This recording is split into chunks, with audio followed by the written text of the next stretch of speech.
রুমগুলোতে sound proof করা, ছাদের sound proof করা, চারিদিকে সাউন্ড প্রুফ করা। এর ভেতরে অজস্র টর্চারের ম্যাটেরিয়াল আছে, কিন্তু তারা যেটা করেছিল এই রুমগুলোর ভিতরে গার্বেজ, ময়লা আবর্জনা, ভাঙাচোরা চেয়ার, ফার্নিচার, কাপড়, নোংরা জিনিস এগুলো দিয়ে ডাম্প করে রাখছে রুমের ভিতরে, যে ঢুকে আপনি ঢুকতে পারবেন না। এইটা আমরা ক্রমান্বয়ে ক্লিন করতে থাকলাম। ক্লিন করে অনেক ভারী যেগুলো ফার্নিচার এগুলোকে সরাই ফেললাম। নিচে কাপড় চোপড়, ময়লা আবর্জনা, ছোটোখাটো লাঠি, তারপরে ওই যে ছাদে ঝুলানোর জন্য যে কপি কল ছিল সেগুলো, এগুলো ভাঙা অংশ কিছু কিছু এগুলো পাওয়া গেল। দেয়াল থেকে সাউন্ড প্রুফিংয়ের ম্যাটেরিয়ালগুলো ভেঙে ফেলছে। সে ওই যে শোলা টোলা যেগুলো দেয় এগুলো কিছু অংশ আছে, কিছু নাই। এগুলো সরিয়ে সরিয়ে আমাদের ইনভেস্টিগেশনরা দেখার চেষ্টা করছিলাম যে এটা কী আছে। তো প্রথম দিন 2 দিন আমরা কিছু পাইনি। থার্ড ডেতে আমি বললাম যে একটু মেটিকুলাসলি দেখো একটা একটা করে কাপড় চোপড়, যে সমস্ত মেডিসিন, তুলা, সার্জিক্যাল টেপ এগুলো পাওয়া যাচ্ছে।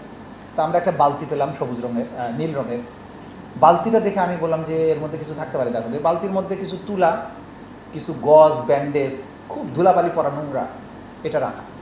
তা আমি বললাম যে এর মধ্যে কিছু থাকতে পারে, বালতিটা সরাও। বালতিটা সরাই এসে আমাদের ওয়ান অফ দি প্রসিকিউটার্স, সাহস বেশি আর কি।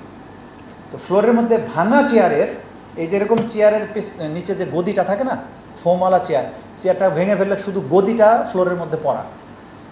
ও কি করলো, এই বালতিটা ওই গদিওয়ালা চেয়ারের উপরে ঢালার চেষ্টা করছে, ঢালছে আর কি। আমি পাশে দাঁড়ানো, ঢালা মাত্রই দেখছি যে লাল টেপ মোড়ানো বড় বড় 5টা বোমা বেরিয়ে আসছে, সাথে তার লাগানো টাইমার। ঠিক আছে, দেখা মাত্র আমি সাথে সাথে বলছি স্টপ, কোনো নড়াচড়া করবে না, আস্তে করে এটা রেখে খেতে বেরো। এখানে আরও কিছু ঘটনা আছে যেগুলো সব কথা হয়তো আপনাদের বলবো না। তো বেরিয়ে আসলাম। এই যে বেরিয়ে এসে আমরা যারা দায়িত্বে ছিল তার বিভিন্ন বাহিনীর সদস্য, তাদেরকে বললাম যে এখানে বোমা আসলো কীভাবে। বলে স্যার আমরা জানি না। তা আপনাদের কি আরোপে ছিল? আপনারা যখন প্রথম দেখার পরে তো আপনারাই রেখেছেন। স্যার আমরা জানি না।